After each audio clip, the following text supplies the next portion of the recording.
to the bottom, who is still under the name Planet Key Dynamics, but I'm not even sure if... Is Planet Key Dynamics still around as a team? I don't think it is anymore. No. But, I mean, he left this team like 2 years ago. Yeah, Just looking at it. that's a while back. And then, of course, we have Mr. Hanfi up to the top, who is a previous EPS champion and is now playing for Euronics Gaming. I looked at this as well. He's also a few years ago, 2012. Yeah. Long time ago.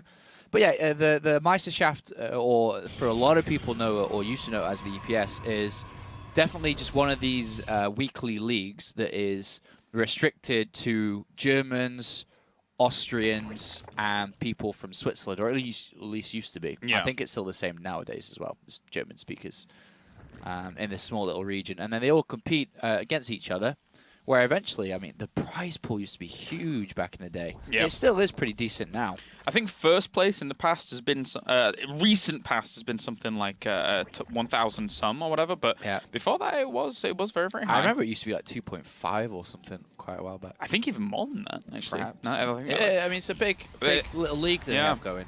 Yeah. Big little league. The thing is that, like, I think Germany overall, it has one of the most sustained local tournaments compared to any other region in Europe. And has always had deep levels of skill anyway. We've seen German players, as I say, rise to this Marine and Showtime, built their careers here, and then transition that over to things like WCS. Yeah, there's two countries that do it the best, and France has its own little structure with its... obviously with nation wars, but also underdogs. And then Germany has this. And so two healthy little ecosystems that are running, so it's good to see it. We've done a bit of coverage of the Meisterschaft before, but this is really early stages of it. And look at the two build orders, not too much outside the ordinary here. Just a regular Gateway Nexus build coming out from Tarrantius. Whereas Hanfi is opened up for pretty fast circling speed, but still obviously very macro-oriented for both sides. Yep. And I mean, unfortunately, I didn't get a chance to really watch too much of WCS throughout the weekend over in Katowice. I was a little bit busy myself. Was there any shifts in this matchup in particular, or what? Not really. No? Stargate's super popular, which is we're seeing now. Yep. It's the best choice of all three to go through with Oracle or Phoenix openings, and then to a fast third. That is the normal to play this matchup. You could go for a robotics facility, but it's a lot less likely. The scouting option, I mean, all the strengths that Stargate's always had, scouting options, harassment, and also to be able to stop Mutalist play dead in its tracks.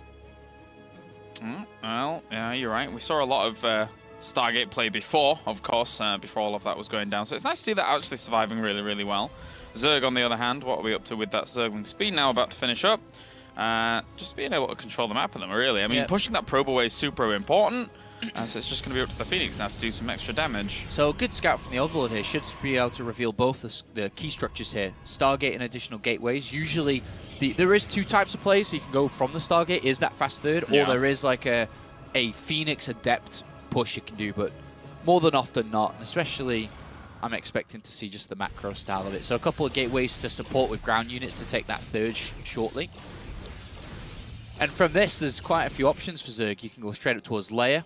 In this case, there's a lot of Zerglings that have been made to challenge that third. A lot of extra Queens on the way as well to try and challenge any Phoenix that will come over. Yeah, you can start spreading creep. There's even Queen pushes that are actually not out of this world that Bly uses quite a bit. But these Lings have been built preemptively, expecting a third Nexus to be planted. Because that's just how common the third Nexus is. Completely blind in doing so. Phoenix continuing to find some Overlords, so still getting some good value themselves. But with this, I mean, if Hanfi keeps making a lot of these Queens, then the creep spread's going to be out there wildly, which is always nice. Yeah, I think it's Bly who's pushed with, like, Roach, Ravager, Ling, and Queen. Oh! Somebody's actually managed to get in there. Is this get a sentry? Oh, he does. He gets a sentry, but usually these Lings are killing a Nexus. But I think the pylons finished up, and he wasn't quite on top of things with using the Lings as soon as the Nexus was placed. He couldn't do anything, so he tried to go for the main. Didn't get that either. And to be honest, this is actually pretty good for Tarrantius. Those Lings should have been drones a lot earlier on. The economy for Zerg should have been a lot stronger than it is currently. So already a good start from Protoss just because these Lings were built so early on and didn't really do anything. Yeah, 48 drones to the 42 probes at the moment. I suppose he needs to really stop some damage from happening with this. At least he's got some queens to try and support it, but that can't really deal with these as easily as like the spore crawlers normally can. Well, at the back, there's no spore crawler yet. Yeah. Get that queen. So these spore crawlers not finishing up and giving this little Phoenix pack a nice clean room to get some of these drones. I think it would have took too much time to get the queen, but decent creep spread already for Hamphy. Double robotics facility, so a good switch up straight over to disruptors. A stylistic choice here, or could be immortals. I was going to say there was a lot of immortal play, if I recall, right? I remember watching Hook actually going up against Zergs and just plowing out double robo immortal production very, very strongly. Yeah, immortals are very good, very, very good. Could be either for sure, but yeah. Tons of Zerglings on the way. How well does a more predominantly Zergling melee style deal though with anything like that? Surely he can't do too many Zerglings. Archon switches just kills it off very fast. So he's got to be careful about that. He'll have his range on the way. He's going up to the Hydralisk Den quite quickly here, kind of skipping out the Roach Warren, knowing that nothing on the ground's really threatening too much other than these. But he has the queens, the early queens, to support this defense. Yep. They're all going to die. That was kind of sad for Tarrantius. Yeah, pushed out, trying to catch a Zerg while he's droning. That's one of the ways to play Zerg is when the Phoenix is harassing drone, but Lings were built, at the perfect time. But yeah, Lurkers are the unit to use in this matchup, so that's what we should be expecting to see from Hamphy. Yep. Fourth base on the way here for Hamphy now as well, and he does have to be mindful that the Phoenix will come into use later on, but of course those Immortals, once they really get out in numbers, they're a menace. I mean, even against Hydralisks, I've watched them actually destroy good numbers. Absolutely. The shields, you know, gives tanks a bit of damage for you, and then they're able to plow through everything, especially with a lot of supporting units around. Scary stuff to deal with. I mean, is it just a case of you have to have good lurker positioning and defensive capabilities with that? How do you deal with heavy Immortal, heavy Archon styles later on down the line? Lurkers deal the damage. You just got to make sure you have enough in front of the lurkers, and a lot of lurkers, ideally. Well, but once you get to a high lurker count, it's very difficult for the Protoss. They usually try to hit a timing before lurkers are ready. So in this case, as you can see, there's no lurker den at all. He's gone for the range upgrade, sticking on Hydra, and then going over to the Spire. Interesting choice. So this is information that would be like to be gathered. You don't want to push into something that's not happening. He hasn't even seen the Hydra Den yet. Yeah. And it's a little harder for those Phoenix to get all the way back to that Spire at the back now that everything's been kind of cordoned off. Yeah, so if we see Tarrantius push towards a timing where the Lurker Den's meant to be finishing up, he's just going to walk into a lot of Hydralisks and overall units.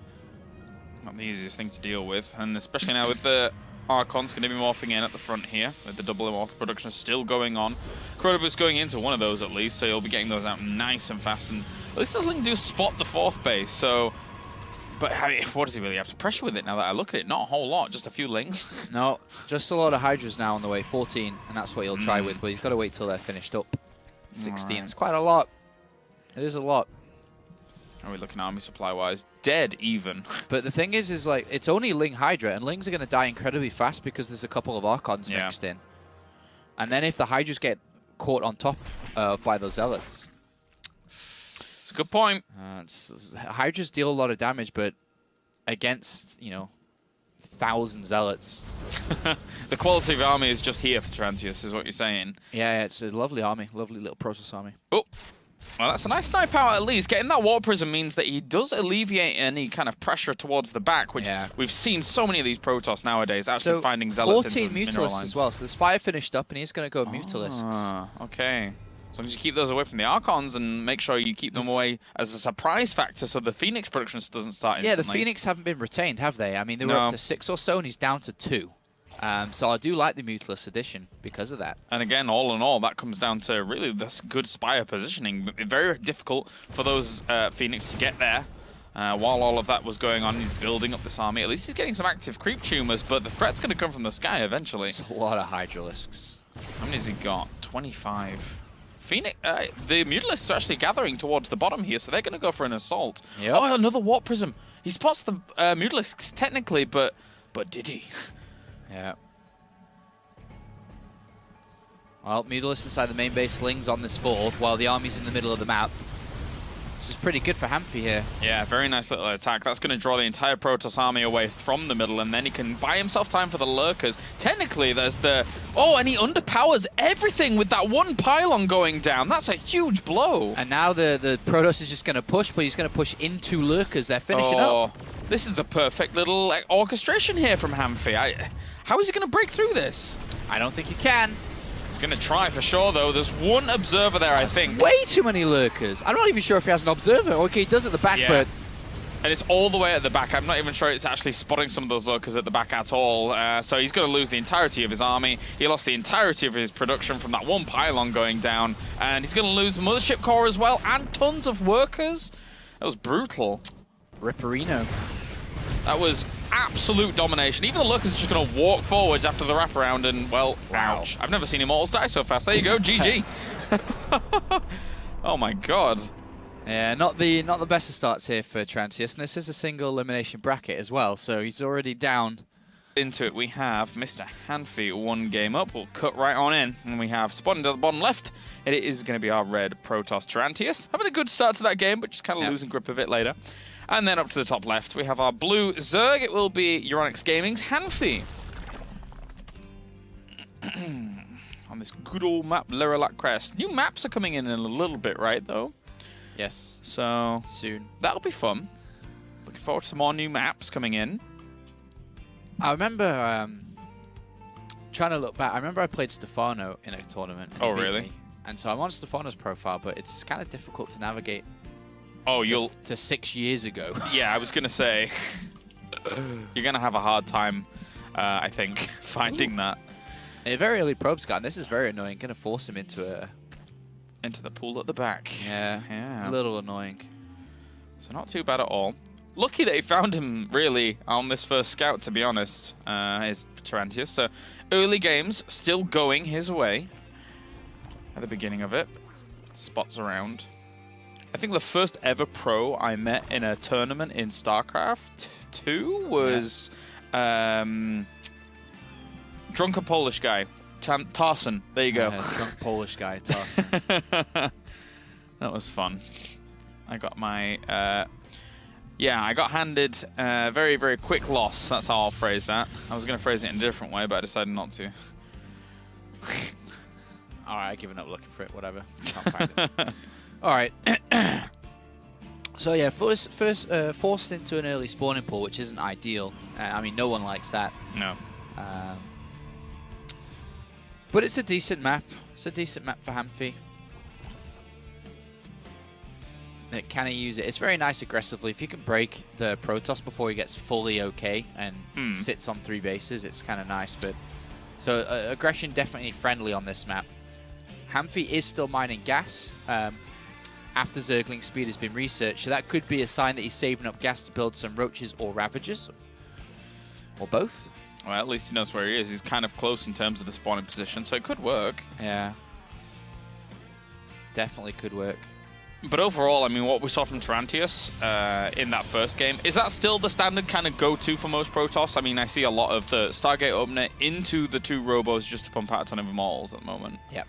Okay, so that is pretty much the standard way to try and play it out. I'm just getting up to speed with everything that happened at Katowice because I really, really want to go back and watch everything, but I only just got back last night, so not easy, I suppose. Second gateway been added on, and there is Chronobus going into the Cybercore. So a bit of a different switch up. There's the Stargate afterwards. Maybe a second gateway just if he's a little bit nervous. It is always nice to have a second layer of gateway production to build some additional units if need be. Roach one all the way at the back, so it's going to be harder for Protoss to really spot this. There is going to be some aggression coming out. Yeah, I mean, it definitely could be for a few defensive Roaches against any weird adept play because he did see a second gateway at the front. Yeah. But he also saw the Stargate. So it definitely looks like it could be aggression. Phoenixes aren't so good against dealing with a lot of small units. They're better at dealing with, a few larger units because they can pick them up. But I think Void Ray is the best choice in this case. But he doesn't know, obviously, what he's playing against. Yeah, and it would be difficult because he would need a Phoenix or an Oracle, I should say, to actually get out there first and spot about, but there's those 9 roaches now on the way. They are in production. Yeah, and if he saves a bit of gas to get Ravagers, he knows the pylons he's got to target down quite easily, right? The one in between the Stargate and Gateway, that's going to power off that Gateway on the left, so that's already one Gateway down. And then if he gets the other pylon to the right, that's down goes the Stargate too. So these are quite important to target down, even if he doesn't go Ravagers, just with his roaches alone. But he's going to be aggressive. Obviously, his drone count is incredibly low. What is it's just an all-in. It is just an all-in. What is the Oracle going to spot is the big question. Because right now it's on the way, and the roaches are going all the way around. This is perfect here by Hamfi. Does he spots 1 or 2 roaches right now. Yeah. Now he's going to make a response. Now, what's his response? Another pylon, perhaps?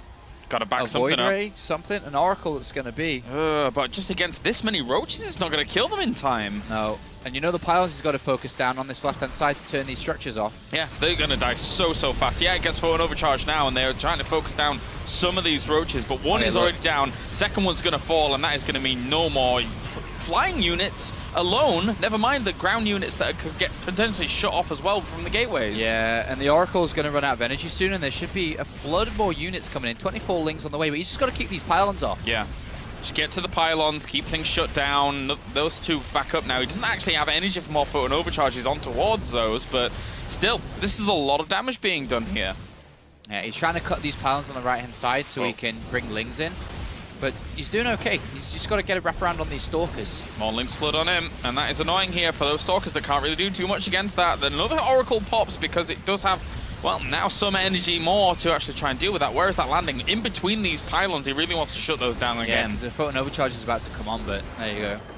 There you go. Hamfi takes the series 2-0. Yeah, nice little all in there.